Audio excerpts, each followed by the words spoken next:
বাংলা ভাষার গুরুত্ব দিতে হবে পশ্চিমবঙ্গের মাটিতে। তারপরে যে যে যে যার ভাষা, প্রেমের ভাষা, ভালোবাসার ভাষা, পড়ার ভাষা, লেখার ভাষা রাখতে পারো, বাংলা পক্ষ তার বিরোধিতা করবে না। কিন্তু বাংলাতে ৮৬% বাঙালি সহ সকল ভূমিপুত্রদের বাস, তার মধ্যে ৮২% বাঙালি। তারা বাংলা ভাষা বুঝতে, বাংলা ভাষা কথা বলতে, বাংলা ভাষা লিখতে অভ্যস্ত।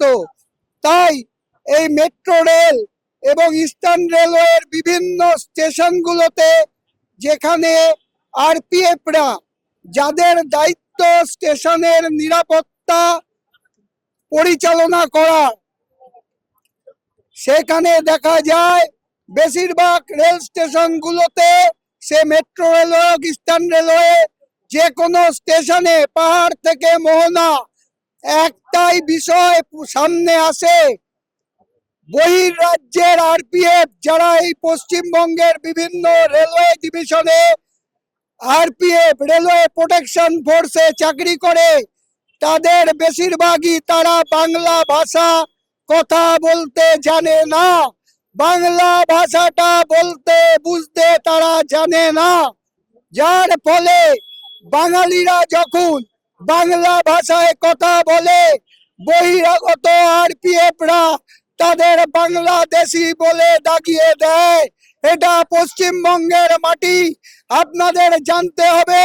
আপনারা পশ্চিমবঙ্গের মাটিতে এসে রেলওয়ে ডিভিশনে চাকরি করছেন, এটা আপনি কোনো উত্তরপ্রদেশ, বিহার, রাজস্থান, গুজরাট, পাঞ্জাব, হরিয়ানা, মহারাষ্ট্র, তেলেঙ্গানা, কর্ণাটক, কেরালা, মধ্যপ্রদেশ সহ অন্যান্য রাজ্যে চাকরি করছেন না।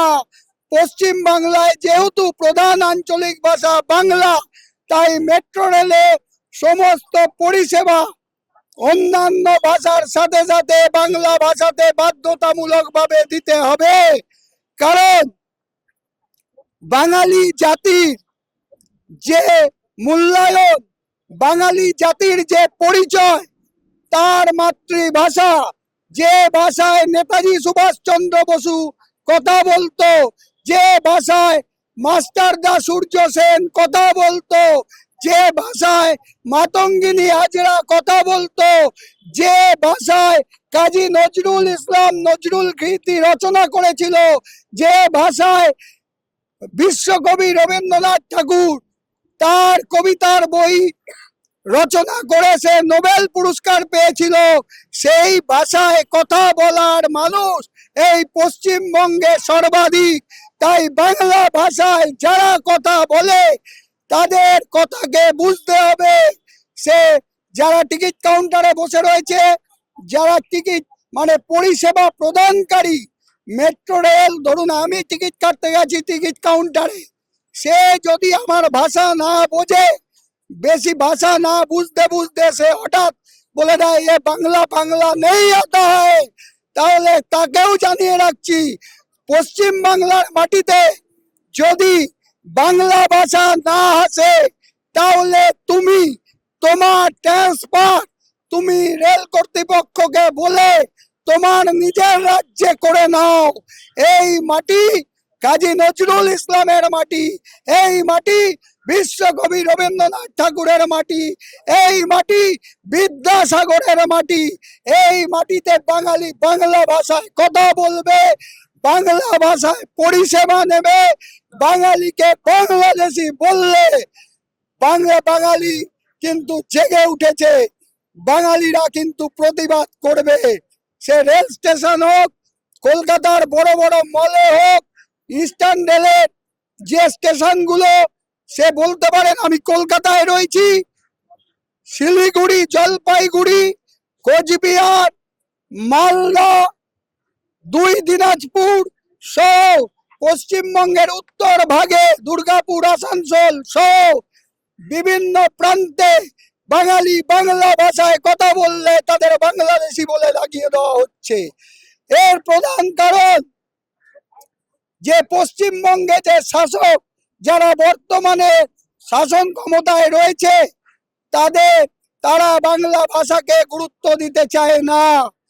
পশ্চিমবঙ্গের সমস্ত রাজ্য সরকারি পরীক্ষাগুলোতে তারা বাংলা ভাষাকে বাধ্যতামূলক করেনি। এই বহিরাগতরা ঠিক বোঝে, হিসাবটা অঙ্ক ঠিক বোঝে। তারা ভাবে পশ্চিমবঙ্গের মাটিতে পশ্চিমবঙ্গ সরকার তার প্রধান আঞ্চলিক ভাষাকে গুরুত্ব দেয় না। তাই আমরাও পশ্চিমবঙ্গের বাঙালিরা যারা বাংলা ভাষায় কথা বলবে তাদের রাজ্য বাংলাদেশি বলবো, আর পশ্চিমবঙ্গের বাইরেও বাঙালি বাংলা ভাষায় কথা বললে বাংলাদেশি বলবো।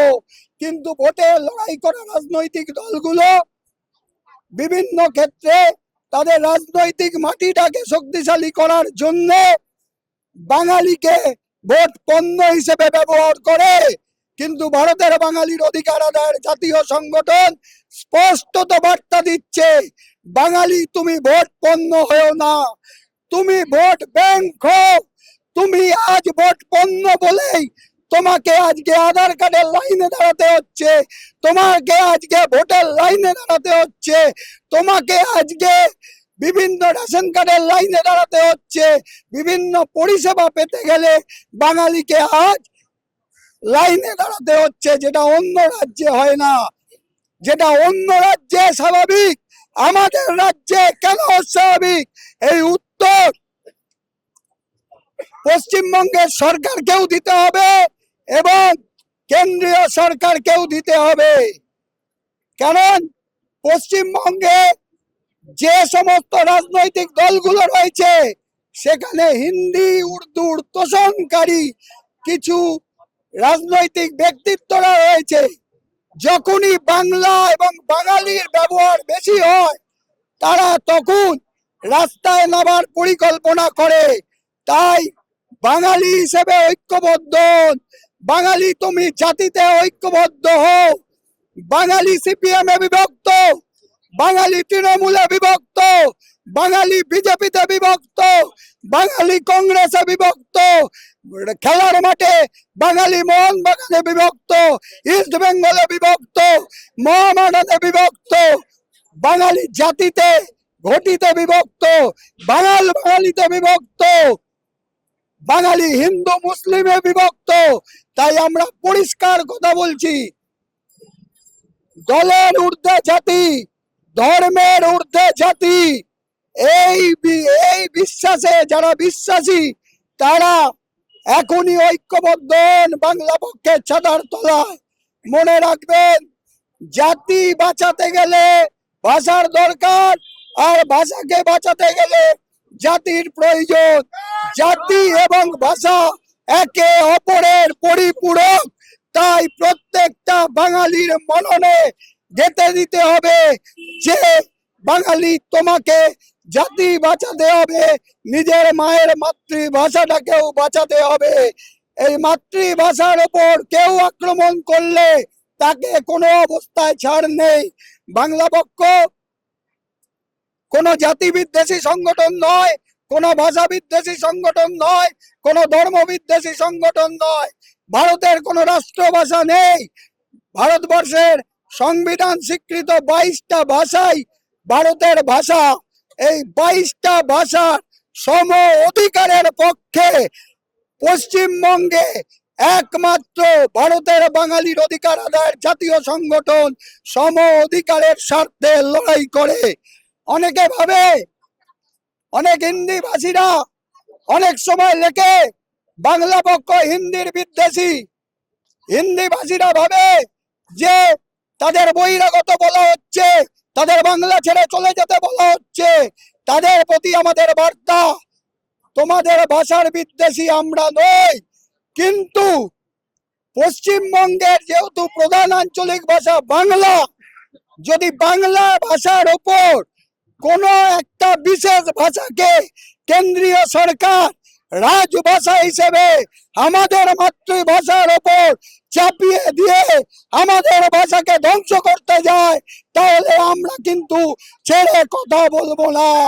জয় বাংলা, জয় বাঙালি, জয় বাংলা পক্ষ, জয় ভারত, বন্দে মাতরম।